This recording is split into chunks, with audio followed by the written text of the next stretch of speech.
Magandang hapon, Pilipinas at buong mundo. Naitay kapuso, pahiram po ng 20 minutes ang inyong hapon. Ako po si Boy, and welcome to Fast Talk with Boy Abunda. Sa lahat ng mga kaibigan natin sa Facebook at YouTube, maraming salamat.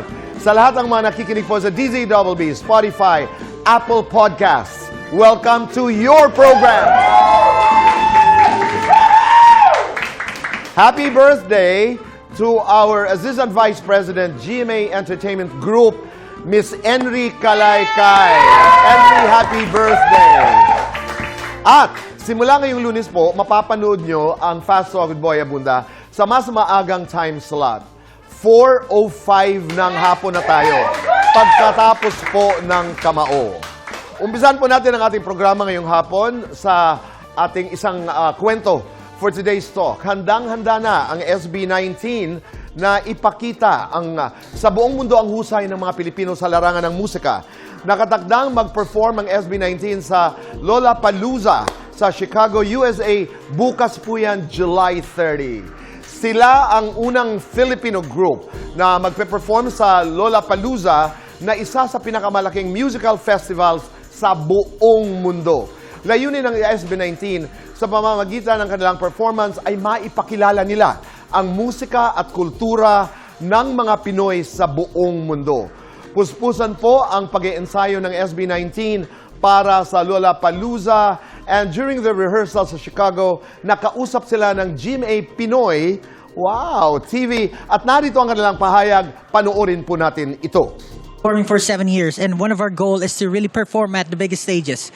And so right now we are here to introduce the Filipino music all over the world, and hopefully it becomes one of the stepping stone where people could, dive deep in the rabbit hole and see what Filipino music and what Filipino culture is all about. We started as no one to someone. Kung sino po kami, yun lang naman po yung ginagawa namin. And one thing's for sure is we want to inspire everyone na kahit maliit man yung pangarap natin, we can still do it as long as we believe in ourselves and nandyan yung mga taong naniniwala po sa atin.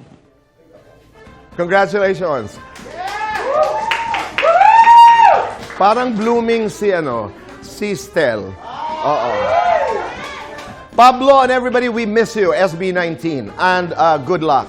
Kung nagbibigay ng karangalan po ang SB19, pagdating po sa musika, ang ating panauhin ngayong hapon ay patuloy na nagbibigay po ng karangalan. Pagdating naman po sa pamamahayag, naitay kapuso, please welcome, Cara David!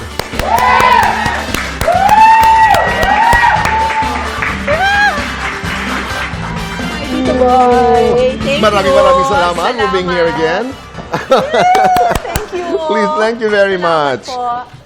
Marami tayong napag-usapan, Cara, noong huling pagbisita mo dito sa Fast Talk. We talked about, partly about your journey. Right. Pero, hindi natin masyado napag-usapan ang iyong pangarap maging artista. Tagal na kasi noon. Tsaka bata pa ako noon. Nag-workshop ka ba? Nag-workshop ako sa Saan? UP. Sa UP? Kanino? Sa UP. This Hindi was ko a na time of, hindi mo na matandaan. Oo, pero bata pa lang ako noon. What was this? This was theater acting or just Theater. Theater acting. Oo. Kasi may pagkakaiba ang pag-arte sa teatro at saka sa cinema, di ba? Para mas expressive. Mas expressive, ang yeah. theater. Oo. What do you remember from that workshop? Ang natatandaan ko, kaklase ko si Jelly de Belen.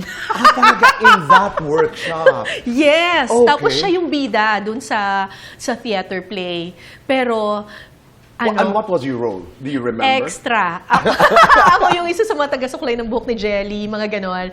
Isa lang ako dun sa mga alalay nung prinsesa. Siya yung prinsesa. Pero ang ginagawa ko, bibo-bibo kasi ako, Tito Boy. Okay. So, minimemorize ko yung lines ng prinsesa, kahit na hindi naman ako yung prinsesa. Okay. Tapos, I don't know what happened, pero hindi umabot si Jelly dun sa actual showing. Ako yung naging prinsesa! Ikaw! O di maganda. From Extra. Alam mo na yung mga lines. Oo, bibo-bibo kasi ako Jelly. Oo. She couldn't make it through the actual play. Yes, oo. So ako yung naging prinsesa. Oh, di ba? Ang ganda naman nun. Ako naman may kwento sa'yo. Ikli lamang to. Ano? I was stage manager at the Metropolitan Theater. So, kailangan nila ng extra. It was directed by Ben Cervantes. And it starred the late Haji Alejandro. Gusto ko lumabas sa entablado. Oo. So, nung namatay si Batibot, ito si Batibot, kulang sila ng magkakarga sa kanya palabas ng stage. Oo. Kasi dapat 4 na tao eh. Oo. Yung may music, tapos lalakad, palabas, gano'n, etc. Sabi ni Ben, gawin mo na. Ako daw, stage manager, assistant stage manager. Okay. So from the backstage, Oo. nandun na yung 3. Siyempre, hindi sila makakilos kasi wala pa ako. Correct. Sinasadya kong mahuli. Oo. Para ano, grand Para may entrance? moment ako. Oo, di ba? Ganon! Diba? May dahan-dahan na parang nasaktan ako, tapos lalapit, tapos makikikarga. Magbubuhat lang, nag-internalize. Bibo. Di ba? So, shared experiences. May mga napupuntahan ng Correct. pagbibibo. Pero subukan nga natin, tayong dalawa, Ano? umarte tayo ngayon. Oo. Subukan lang natin yung acting, di ba? Pareho naman tayo naging extra, Wait lang, Cara. baka manalo ko famous dyan. Pag-uusapan natin mamaya yan. Okay. So, my husband's lover, RD, di ba? My husband's lover. Pinanood ko yan. Dennis Trillo, Oo. Tom Rodriguez, Carla Abellano. Yes. Itong eksena, ako si Dennis, ikaw si Carla. Ako si okay, Carla. umeksena tayo. Pagalingan ito ha, Carla. Sandali. Magko-concentrate lang ako. Okay. Okay. Okay. 4, 3, 2, action! Kailan nagsimula ang relasyon ninyo ng asawa ko? I don't want to be rude. Pero sa tingin ko, hindi ko na kailangan sagutin ang tanong mo. Ang importante, tapos na kami.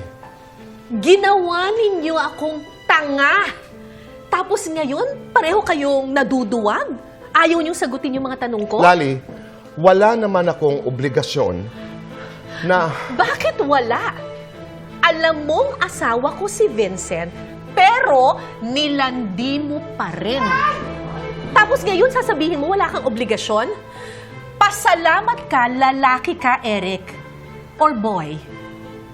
Pero, oh wait. Hindi ka pala lalaki. Bakla ka pala. Pasalamat ka, ganyan ka. Kaya hindi ka kayang saktan kahit sa totoo lang, gustong-gusto ko.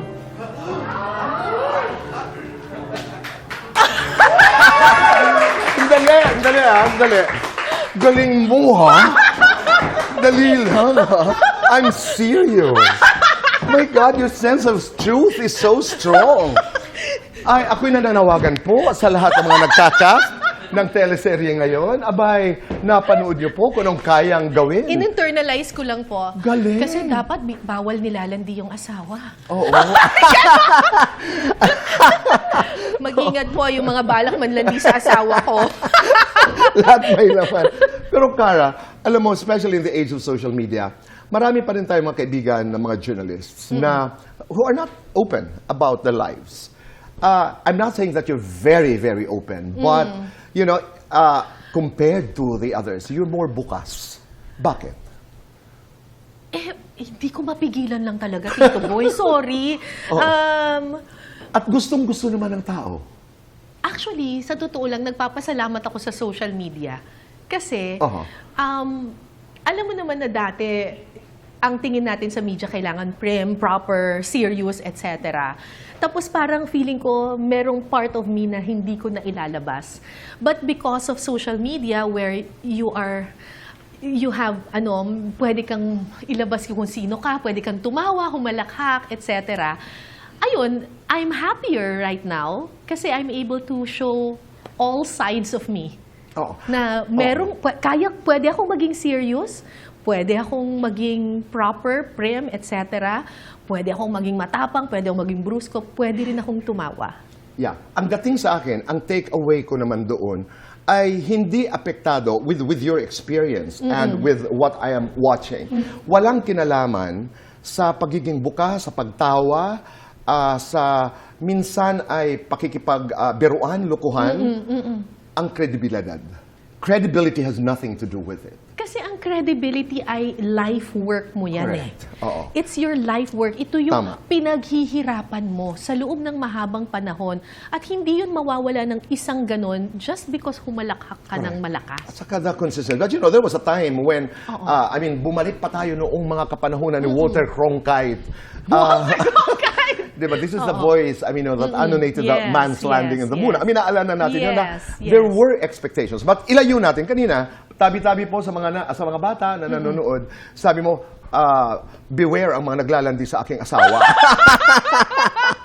Let's talk about it just a bit. Okay, You have a okay. 12-year gap with your husband. Yes, yes.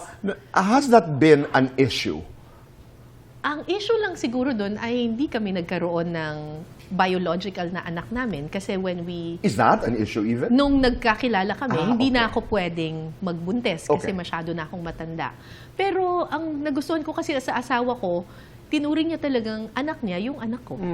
So, that counts, di ba? Of course. So, hindi siya issue. Hindi na rin siya naging issue sa amin. At saka yung warning, LDR. LDR, long Is that again, yeah, I mean, is that because your husband is a seafarer? Yes. Oo, laging sinasabi ng mga tao parang, ay, ang hirap ng LDR. Totoo, mahirap yung LDR. Pero kailangan mong hanapin yung, sabi nga ni Catriona Gray, yung silver lining. Oo. Diba? Yung silver lining doon. And what's the silver lining? Tuwing umuwi yung asawa ko, honeymoon. Parang bago ng bago. Diba? Kasi ang Natural. tagal ninyong hindi nagkita. So excited kayo every Right. single time na magkikita kayo. Tapos, pag nandito siya ng medyo matagal, tapos medyo nagkakainisan na kayo, ayun, kontrata na niya. Nagkaroon ng debate sa social media. This has nothing to do with this, but you can perhaps relate to this. Yung grooming. You know that you heard about grooming. it? Oh, Oo. yung may coercion, Yeah, dahil yeah, bata, yeah. ang Yeah. whichever, especially kasi pag ang girl, ang older, Cougar, ganon. ganon. Oo. Your take on that? Parang sa asawa ko, hindi naman ata ganon. Kasi, No, but generally, ilabas natin doon sa inyong relasyon. A woman is older, a lot older, for example, than the boy. alam mo, ang mas problematic sa akin ay kapag yung may power involved. When it kung- becomes, a problem Oo. of power. Oo, Okay. if it becomes a problem of power. Yon, kasi sexual harassment na yon, iba Oo. na yon. Yung age, sa totoo lang, wag lang minor de edad. Oo. Parang ang sa akin, kung kunyari pareho na namang nasa age of discernment na, adults na pareho, kahit na malaki yung age gap, kung may yung maturity naman na babase, hindi lang naman sa edad eh. Ang debating ito kasi, ang pinanggalingan nito, 18 ang bata. Ito Remember? yung kay Ito yung Apple key David. yes. Oo, Right, na the yung basketball kay player. Apple David. Oo. Hindi ako masyadong familiar doon sa, Oo. hindi rin kami Kasi yung mag-anak age ni of Apple discernment can be debated pag halimbawa Yeah. 18 ka, 'di ba? Although it's legal. Ang actually mas issue ko doon, hindi yung...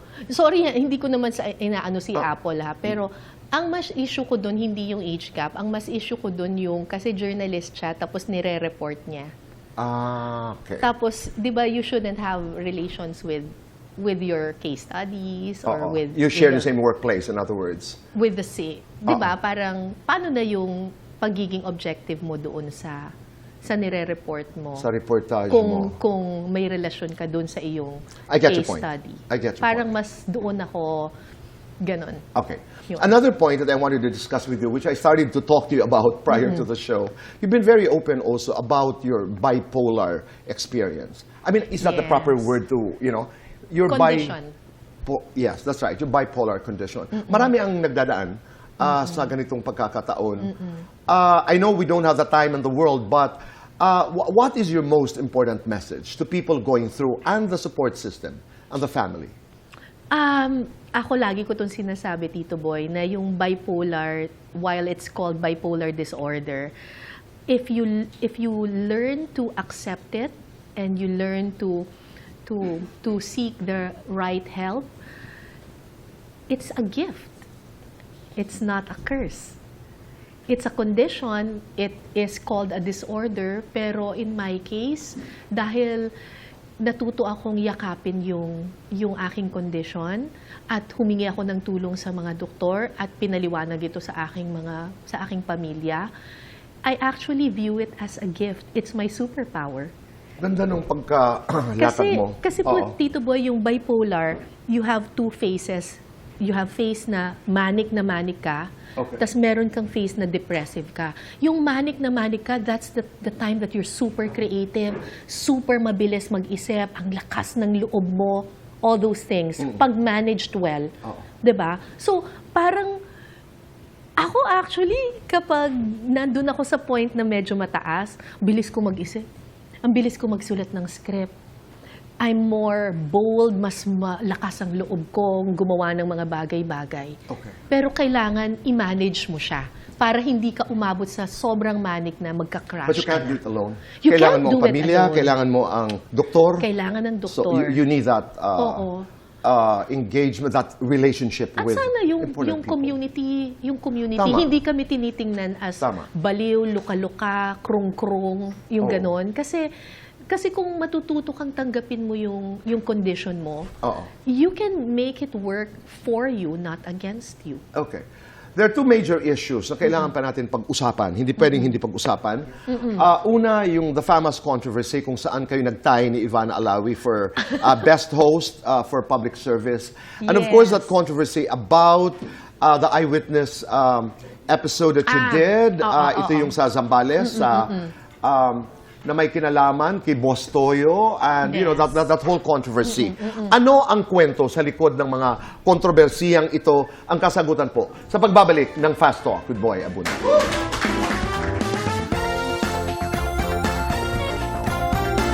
We're back on the show. Kasama ho natin Cara David. Ito'y mabilisan lamang. Naganap ang SONA noong nakaraang Lunes. Ano ang, your thoughts? On the sauna? On anything that has something to do with the SONA? Well, ang pangarap naman talaga natin lahat ay umusad sana yung bansa. So, I really hope that lahat ng mga promises na nilalabas doon sa SONA or sinabi doon sa SONA ay talagang matutupad. Okay. At hindi lang siya lip service. Let's talk about your documentary, Ibinasurang Paraiso. Yes, yes. And you know the issue, Yes. di ba? Dumalaw din doon, apparently, si Boss Toyo, is an online star. And other vloggers. And other vloggers, actually. Okay. So, where are you at this point? What do you mean where? Ibig sabihin, na-resolve ba ito? I know you issued a statement. Wala kaming away ni Boss Toyo. Ang issue namin dito ay may basurang tinambak sa gubat sa ancestral domain ng mga katutubo. And this is not private property. This is It's- ancestral it's domain. ancestral domain. Okay. At ang gusto lang namin nung ginawa namin yung docu na yon, hindi siraan ng kung sino man or kalabanin ng kung sino man. Gusto namin matanggal yung basura. Okay. And we're very happy na pagkatapos umere ng docu, nagkaroon siya ng suporta sa mga netizens, sa mga tao. And right after the documentary aired, nakakuha kami ng balita na naglinis daw Tama. yung local government, tinanggal daw nila yung basura doon. Pero 7 years kasi nilang tinambak yung basura doon, so hindi mo naman matatanggal yun in 1 week. Okay. So yung clean up na ginawa nila doon sa gubat, sana magtuloy-tuloy. FAMAS. Oh, FAMAS. Nag-type kayo ni Ivana, maingay ito. May mga nagsasabi halimbawa na dapat hiwalay ang online content creators at ang mainstream journalists at marami pang iba. Ako nire-respeto ko yung iba't ibang platforms, nire-respeto ko at natutuwa ako na maraming iba't ibang tao na gumagamit ng kapangyarihan ng storytelling para makatulong sa iba. Okay. So, I acknowledge na iba-iba tayo ng platform. So, iba yung platform ni Ivana, iba yung platform ko, iba yung platform ng iba't ibang tao. I get it. Sana lang, pag nag-public service talaga tayo, it's really for the public, not for ourselves. Okay. Let's do fast talk. Mabilisan lamang. Cara, winning awards, changing lives. Changing Artistahin, lives. yayamanin. Artistahin. Beauty or brains? Brains. Sex appeal or court of appeals? Biking or loving? Viking. Gagawin kang kontrabida, sino ang bida? Sino ang bida? Ako ang kontrabida? Marian Rivera. Wow. Wow. Gagawin kang bida, sino ang kontrabida? Gagawin kang leading lady, sino ang leading man? Tonton Gutierrez. Siya pa rin. Your all-time showbiz crush. Tonton Gutierrez. Your dream interview. Dream interview. Do you have one? You don't have to. Yes or no? Niligawan ng isang artista. Yes. Oh! Sino? Yes or no? May nakatampuhan na kapwa journalist. Yes. Yes or no? May nakaaway na politiko? Yes! Lights on or lights off? Lights off. Happiness or chocolates? Chocolates. Best time for chocolates? Every day! Gagawing documentary ang buhay mo. Give it a title. I Lusong. Carla, maraming salamat. Thank you. Thank you. Mabuhay ka. All the Salamat. best. Thank Salamat. Maraming salamat po at magkikita-kita ho tayo bukas. Goodbye for now and God bless.